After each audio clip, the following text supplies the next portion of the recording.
Okay, it's time for another extended education moment. Settle in because this one has a ton of information in it.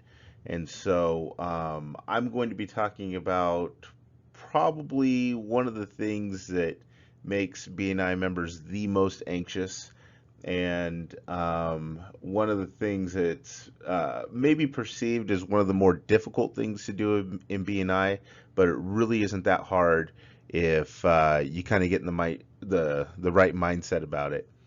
And it's all about, well, basically what you see on the sign, welcoming people to the Corvallis Business Network, the fabulous Corvallis Business Network.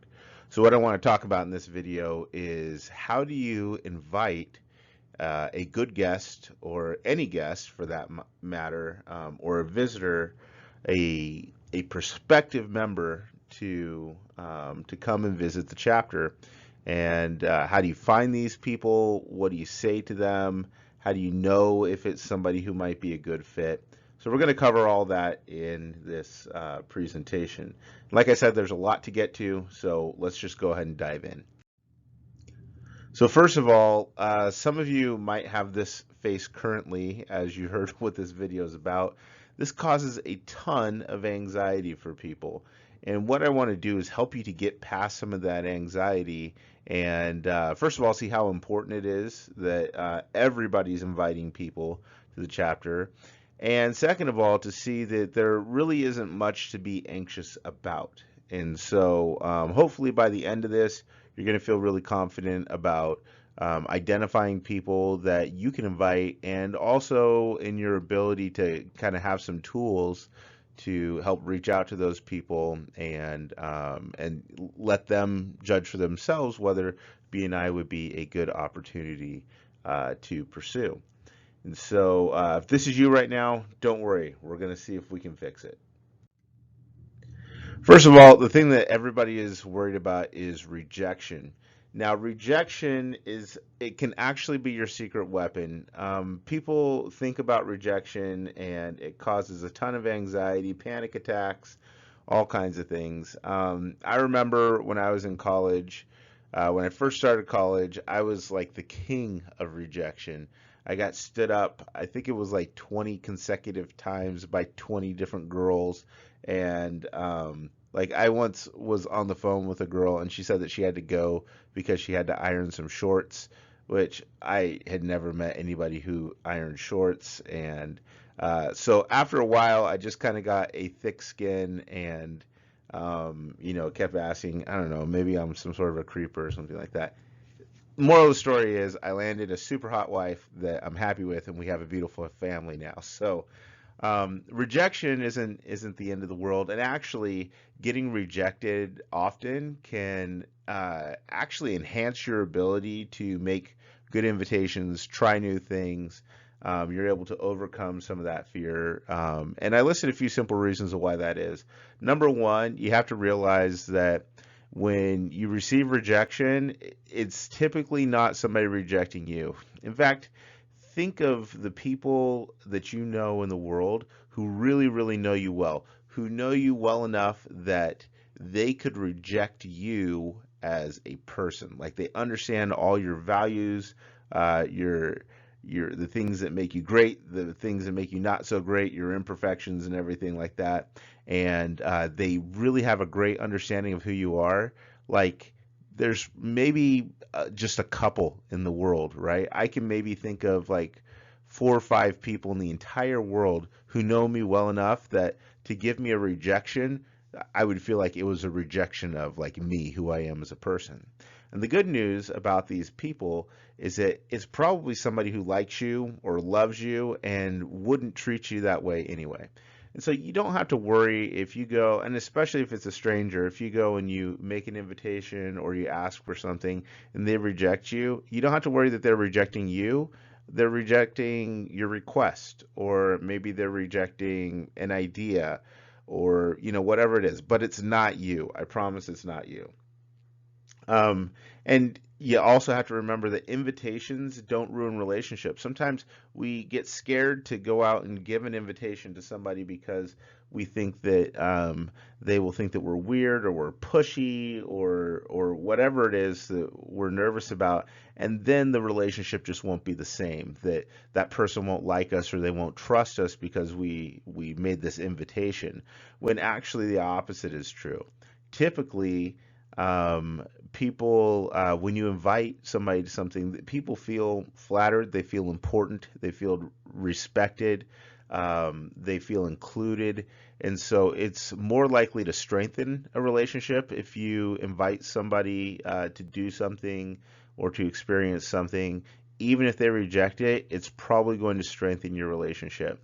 Now, the opposite is actually true, that if you don't invite somebody, that will probably damage the relationship, especially if they find out that you're a part of this awesome networking group is making you tons of money. Then they might start to wonder, well, how come I'm not getting invited to this too? Is there something wrong with me?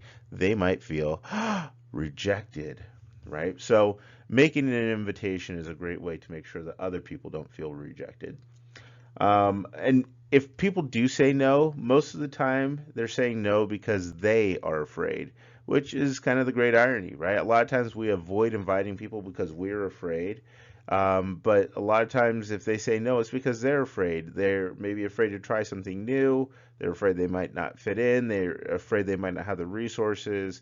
Like whatever the reason is, you have to understand that a rejection of your invitation either comes because it's just not convenient, the timing's not right, or because they are afraid on some level. And given that you probably have a bit of anxiety, you can forgive that, right? And maybe it's some common ground to build from. And then finally, if somebody rejects you, even if it's a harsh rejection, they say something like, no, you're stupid, then you are going to live. I promise you. I've had some pretty harsh rejections in my time, and I've managed to survive all of them, and I still like myself. So, welcome to rejection and stay strong. All right. So now that we have all that out of the way, what I'm going to do is I'm going to give you some tools. We're going to talk about the who, what, when, where, why, and how of making invitations to visitors in BNI. Now, this is especially important because, as of the making this video, we are preparing to have our Visitors Day. And so for Visitors Day, we're going to be asked to invite people to come and experience the chapter. Now, you're not going to be asked to invite one or two people. You're going to be asked to invite like 1 or 200 people. You'll be asked to invite less than that. But realistically, if you want to get a good number of people to come, more is better. I've participated in, oh, geez, probably about 8, 9 visitors days now, and whenever I make my list, I go crazy. I put so many people on the list, and I put out so many invitations, and pretty consistently, I have a lot of people show up. And the reason is because I put a ton of invitations out there. So you have to know that as you prepare for Visitors Day, it's not going to be enough to have a list of 10 people. If you have a list of 10 people, you'll probably get 0 to show up. If you have a list of 20 people, maybe you'll get 1. And that's not even just RSVPs. That's people who show up. You might have like 5 people RSVP and one of them show up. So if you want to be successful with this, you really want to get a high number of people that you're inviting. And so now I'm going to give you the information on how to identify these people, and then like what you do from there, how you make the invitation, and things like that. So let's start with who. Do you remember when you were a kid and maybe somebody would call and they'd say, "Hello, may I please speak with the decision maker of the family?" So that's really what we want whenever we're looking at who to invite to find out about BNI. We want people who have the power in the business to commit to something like BNI.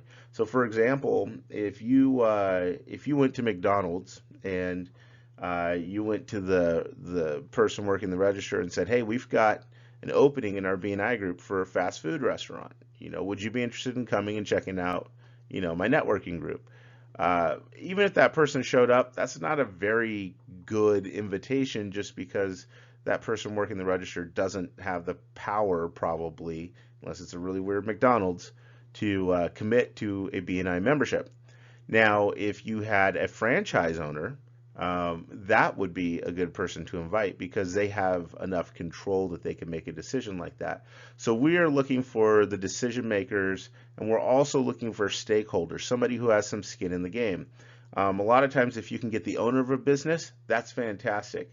Not everybody in BNI owns a business. Some people are managers of like a branch or a region or an area, and just somebody who has some skin in the game. So if their business does well, then like maybe they make a commission, or it's going to help them to get that promotion they're looking for, or the company to hit their sales goal. There's got to be some sort of like incentive for that person to do really well.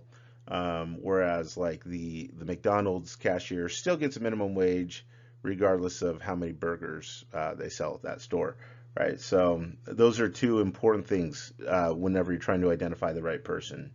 And yes, absolutely invite people that you know and you like. These are the first ones that we think about, right? So, and these are the first people that everybody claims don't exist. Oh, I don't know anybody to invite. I don't have anybody. So that's not true. Everybody, whether you think you do or you don't, you have people that you can invite. So think about the people that you use personally.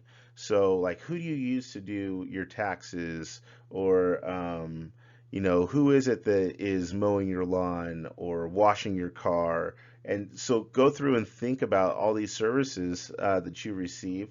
Like you might even go through and like look at your bank ledger or something like that. See where you're spending money, and these places that you spend money, those are logical fits for BNI because they're people that you can already speak well of, who are already doing a really great job for you. You're already giving them business, right? And so it's just going to be natural for you to continue giving them business, and it's going to be helpful for them to expand their business opportunity as well. Invite people or businesses who support your business. So, like the vendors that you use.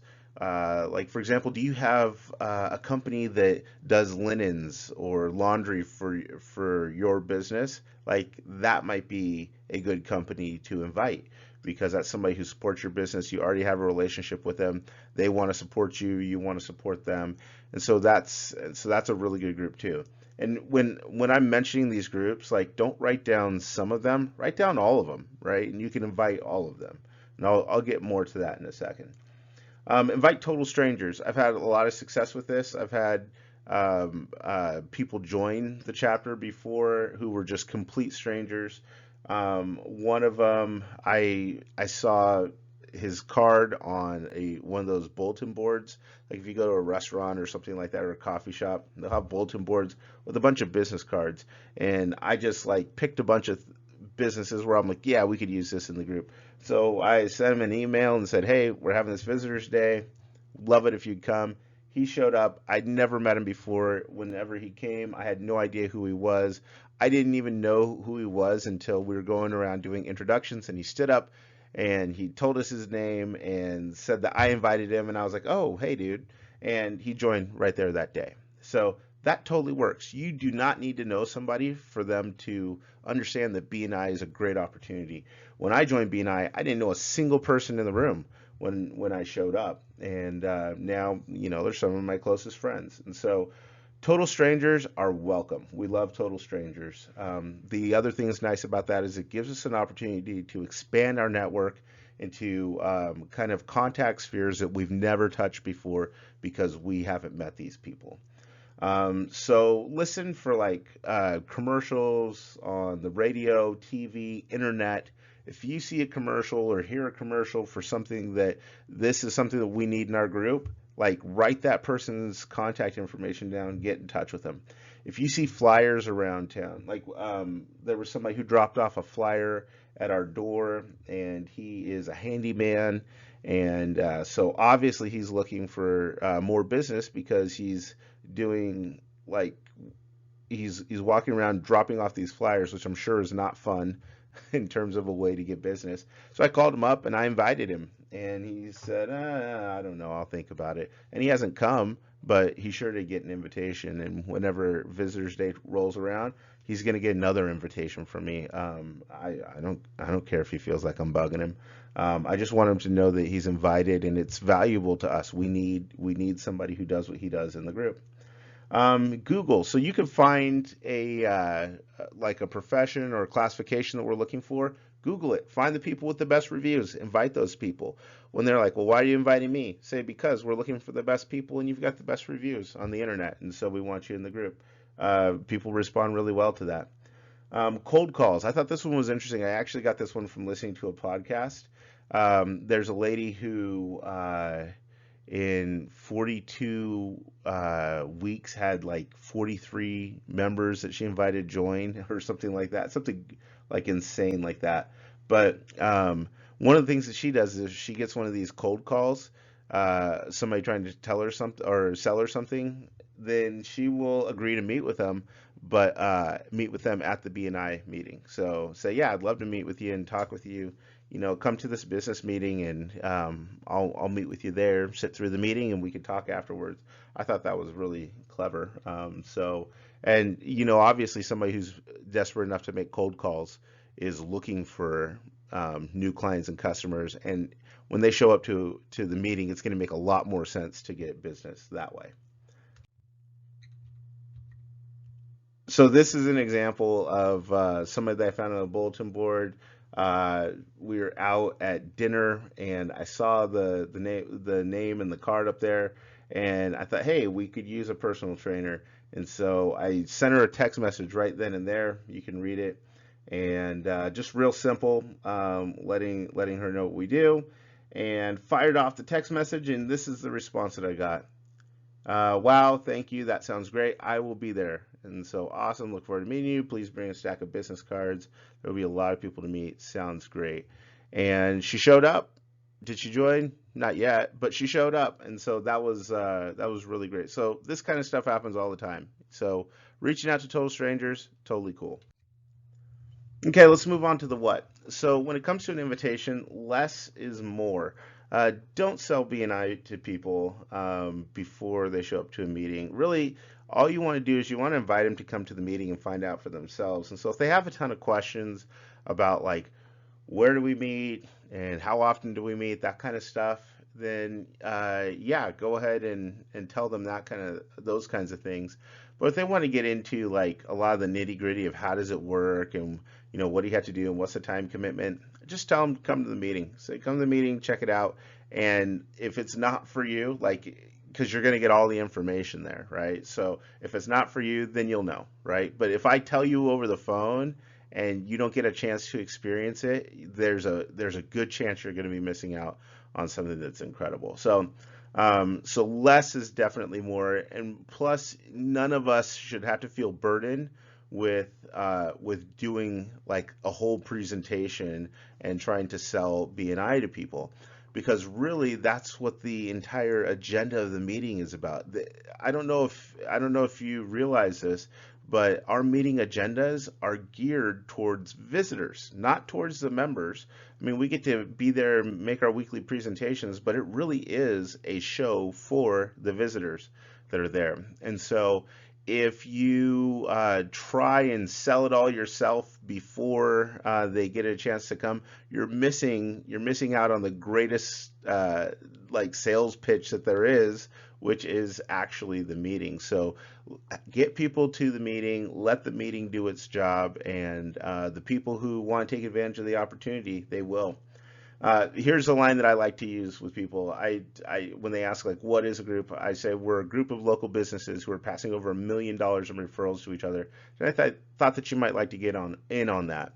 And so since that's where we are now, that's a really great talking point for people.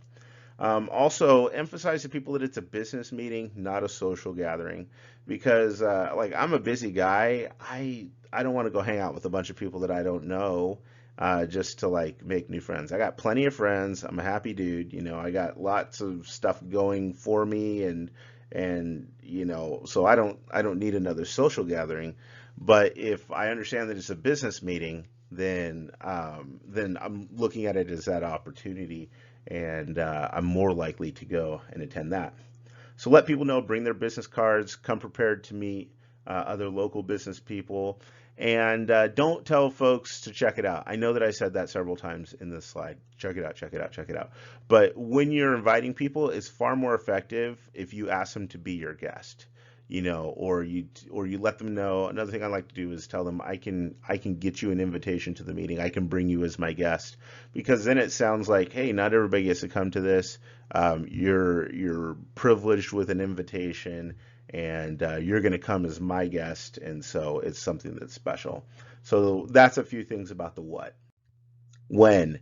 So just one simple thing about the when, because there is this idea that I hate when it comes to invitations, and the idea is this, that I have somebody that I would like to invite, and so I'm wearing them down. I'm working up to that perfect moment that I can invite them to come to the meeting, but the time isn't right now. And really, what you're just saying is that you're a chicken, right? So, and you want to push it off to later. So when you get the idea to invite somebody, like I mentioned that guy who left the flyer at my door, I called him like that same day. I didn't even wait. So don't wait, because there's no such thing as a perfect moment. So contact people right away whenever you think they might be somebody good to invite. Or if you're having a conversation with somebody who you find out is starting a business or starting a new job, or they're trying to expand, or they're trying to put a business card in your hand, invite them right then and there. Don't wait. Where? So this is a simple one. When you invite somebody, make sure that they know where we meet, make sure that they know where to park, and make sure that they know where you'll be waiting for them. And so these three things will make people feel very secure in coming to the meeting, being there for the first time, and that goes a really long ways towards people's overall experience with their first meeting. So make sure that they know like where to expect everyone and everything to be, especially like where you'll meet them, so that you can usher them in and get them connected with other people. The why. So there's a few reasons that you can give that you might want to invite somebody. So for one, if you're giving a weekly presentation, that's a great reason, or sorry, like the feature presentation, that's a great reason to invite people to a BNI meeting. So, and this can look like a few things. We've had people who have come and they've been a part of the presentation, and they've given testimonials about the people's businesses, and that's super effective, because we want to know how your business services and products are impacting real lives. So that's a really great thing to do. Some people just say, "Hey, I really need the moral support. Can you come and be there for this presentation?" And so that's an opportunity that you don't want to miss. So every single week when somebody's giving that featured presentation, we should hope and expect that you would be bringing visitors that week to watch you share. Also, if you're keeping up with who's coming up in the speaking schedule, you might know somebody who's coming up that might be a really good fit for somebody that who has a business that would benefit from those services, or knowing about what this person does. And so keep an eye on those upcoming presentations and be thinking about who can I invite that would be a great fit to listen to presentation on credit card processing or real estate, or any of the other things that we have in our chapter. Let people know, like when they're asking, well, why do you want to invite me to this? Like, what is this? Let them know that we have referrals to pass, and we do, right? So when we have certain classifications that we're looking for, we have referrals often that are ready to go to that person. And so let them know, hey, I hear a lot of people that need a referral partner who does what you do. So would you come? There's business waiting there for you. You can let them know that it could boost their business the way that it's boosted yours. It's a great time to give a testimonial. The group is full of great people, and this is something that I say a lot whenever people ask. Like I invited somebody yesterday, and I told him, look, I I really want to make sure that we get all the best people in the group, and you're one of the best people that I know. And so I really want you to come and check it out. And if it's not for you, then that's fine. But I just really want to give you a shot because I really think that you're one of the best at what you do. And so who's going to say no to that, right? Um, a great reason to bring somebody is to train them as a substitute. So if you let them know, hey, I'm part of this networking group and attendance is required, from time to time, I need to travel or I might be gone, and I'm wondering if you would come check it out and see if you'd be willing sometime to be a substitute for me. So that's a great reason to invite somebody. Also, you might invite them to meet a specific person in the group. So it's really great if you could give somebody a referral and connect that person with that business. It's golden if you give that referral and then you invite the person to come to BNI to meet whoever it is that you're trying to hook them up with via referral. Okay, so now the how, and this is the part that everybody worries about. Like, oh, I don't know how to do it. Like, what do I say? What do I do? Like, is it okay to send a text message? And just about every medium of communication is fine, right? You can send somebody a text message, like you saw earlier. Text message was really effective with me reaching out to this individual, especially somebody who's out there advertising a number, right? Call that number, text that number. That's totally fine. They're putting that out there. If they put out an email address, shoot them an email, right? If they put out a fax number, you can send them a fax. I think a fax would be weird, but hey, whatever it takes, right? It's really great to walk into somebody's business. So if you can see that, like I like doing this with new businesses in town. If I see a new business, I will walk in, introduce myself, say that I'm really like interested that they have this new thing going. Are you looking to like find new customers, new clientele? They definitely are because they're a new business, and then I invite them. It's a great time to go ahead and invite somebody and welcome them to the community. Another thing to do is so once you've made contact with somebody, they've expressed some interest, log them in as a visitor on BNI Connect. So you can do that through BNI Connect, and it'll send them a reminder email and everything like that. And that tends to solidify the invitation too, because once the system is sending them emails and they have those reminders, people feel more obligated to come and attend. So that's a really good thing to do. Also, remember that this is it's a little bit of a sales job, so you really want to sell it and don't introduce objections to people that they might not have. Let me tell you, like a really common one is like if I'm trying to invite you and I say, hey, I really would love for you to check out this opportunity of my business networking group. We've got really great professionals. We're passing $1 million in business every year. Like, isn't that amazing? It's at 7 o'clock in the morning at the Elks Lodge. Now, listen, I know 7 o'clock, that sucks. It's super early. Like nobody wants to get out of bed at 7. It's the worst thing ever. Like I'd rather stab myself in the face than get up early enough to be somewhere at 7 o'clock. But if you just come and you try it, like it grows on you. And so I have deleted the $1 million, the great opportunities and everything by kind of superimposing something that, something negative that I feel about the meetings onto somebody else. And so you just don't even need to do that, right? If somebody brings up, 7 o'clock is early, then you can say it's definitely worth it though, right? And that's why you show up at 7 o'clock is because it's worth it. And maybe use that as a selling point. Say, yeah, I really feel like 7 o'clock is super early, but do you want to know that I go to this meeting every single week? I do it because it's totally worth it. There's nothing else that I get out of bed at 7 in the morning for. So don't emphasize the things that maybe are difficult for you or the downers because that might not be a downer for somebody else. Maybe they're a morning person. Maybe they're up at 3:30 in the morning and 7 o'clock they're ready for like first lunch or whatever it is. I don't trust anybody who gets up at 3:30 every morning. Okay, and follow up. So when you give the invitation and somebody says, yes, I'd love to go, make sure to follow up with them because chances are they might forget. Like that's one of the advantages of logging them into the system. And then also after they do come and visit, follow up with them, find out, how they liked it. Has the membership committee been working with them? Like who did they get referrals from? Who are they going to be doing business with? So it's good to keep that conversation going. I put the word keep there randomly, and I'm sorry for that. That's weird. But now this is a real proud moment for me. I made an acronym, y'all. Late. Okay, it's stupid. Like, I'm gonna use the late method for inviting people.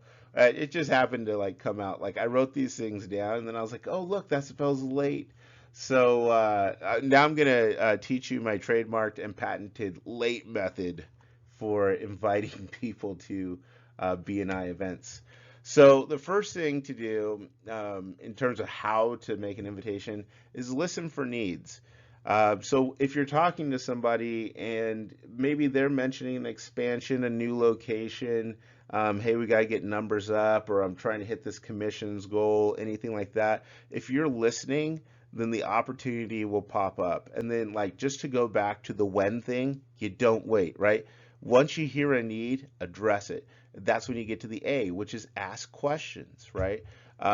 You want to know more about this goal that they're trying to hit. You want to know more about this expansion, and not just questions about their business, but you might ask questions about their family and the things that are important to them. The more questions you ask, the more opportunities you're going to find to present this opportunity to other people who could really use it. So when you ask the question, so you've listened for their needs, you've asked some questions. This is a great time to give a testimonial.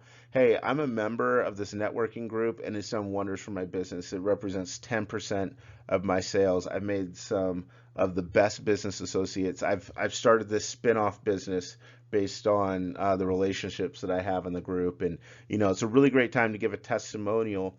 And that's really like all you need to do is just give a testimony. You don't need to get into the nuts and bolts of how it works and like, oh, we log and track and blah, blah, blah. You don't need to get into all that. Just tell the end effect. What difference does it make in your life, for your business?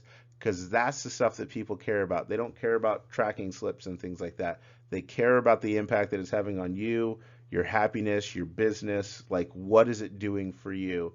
And when people hear that, they want that for themselves. And then it's an easy time to extend an invitation. You know what? I want you to come with me. I want you to come be my guest and check this out for yourself and see what kind of opportunity it is. So there it is, Jason Young's late technique for inviting people.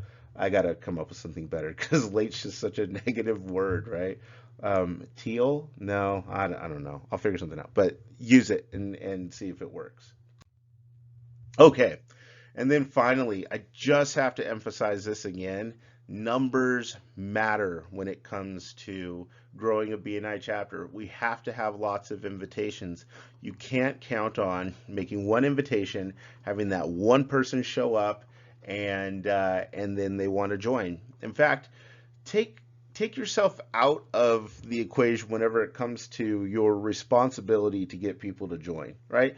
Your responsibility is just to invite people and to help them to get there. Once they show up, it's totally up to them if they're going to join. And they're going to have lots of information. They're going to have lots of excuses to join the chapter.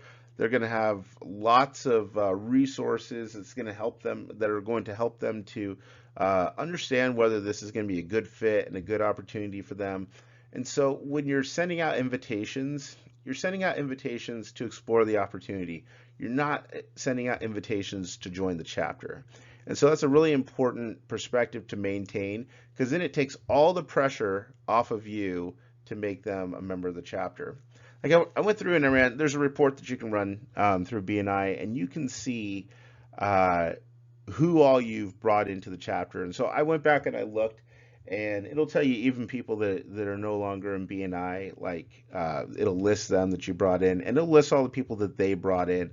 And so I went through and I looked at that report, and because of the invitations I've made, there's been 24 people that have come into BNI. And some of them have just been really great friends. Some of them are still to this day really great business partners. And the important thing to understand is those 24 people, it's realistically, it's taking me thousands of invitations to get those 24 people to join. And so, and do I feel bad about that or exhausted or rejected or terrible? No, I feel great about the 24 people. And I feel great about the dozens of other people that have come and visited and haven't joined either, because lots of them have benefited from their association with the people in BNI. And so this is a win-win situation. I promise you, the more people you invite, the better you're going to feel about the whole thing. And does it become easier? Yeah, I guess. But the thing that's really great is sometime you're going to see it really pay off for somebody, and that feels great because that's the giver's game mentality. You're making an opportunity, you're building a bridge for somebody else, and it's their turn to walk across it. So there you go. That is my invitation primer. This has been a long video. You can tell that like I'm excited about this topic. So here's what you do now. Start making a list. Like I know that while you've been listening to this, you maybe been thinking about like a person or some people or a strategy that you can execute. So get out a piece of paper, start making a list right now. Put down the names of 5 people that you can that you know that you can invite, right?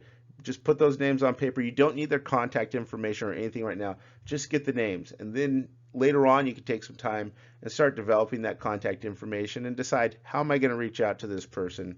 And then just do it, right? And every day, just add to that list. Like if you can add 5 names every day up until we have our event, you'll be inviting over 100 people to this event. And who knows what could happen from there? Who knows what it will mean to one of those people? Who knows what it will mean to one of your referral partners in the chapter? It could be a really, really huge opportunity, and it's just because you're willing to do a small, simple thing. So that's it. Hopefully you enjoyed the extended education moment today, and we'll see you at a meeting.